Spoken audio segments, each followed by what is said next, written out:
Behold, Lord, the half of my goods I give to the poor. And if I have defrauded anyone of anything, I restore it fourfold. Now, I just want you to just think about what Zacchaeus is saying. Okay?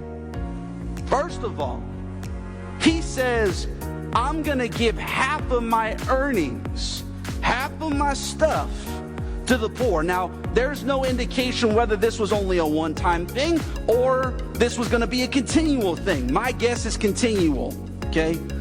But nevertheless, he says, I'm going to give half of my goods, half of my things to the poor, okay?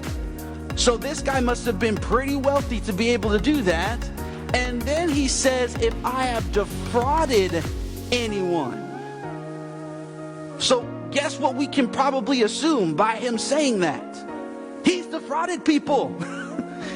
He's been evil against people. He's done people wrong. Like, why else would you say, if I've defrauded people, I will restore them? Like, why would you say that if you've never done that, right? So we can rightly assume he's defrauded people, he's done wrong towards people, and he is willing not only to restore what he stole, but give them interest. Do you understand the gravity of what Zacchaeus is doing? Especially in his profession.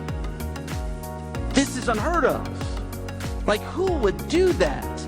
Only the power of Jesus would convince somebody to do something like this.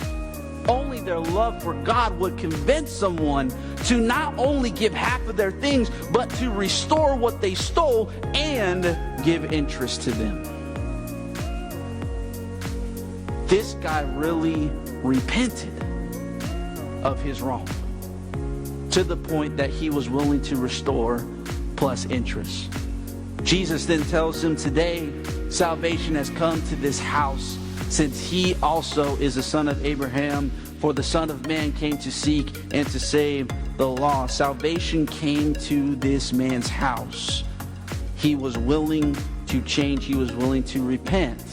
So we have two examples of how one views money. One example, the young man says, money is my God. I cannot follow you because money is too important. The other one says, money used to be important to me, but I will let go every single penny if it means I get a relationship with you. That's the contrast. That's what we have. So again, the question still remains, well, how do we view money?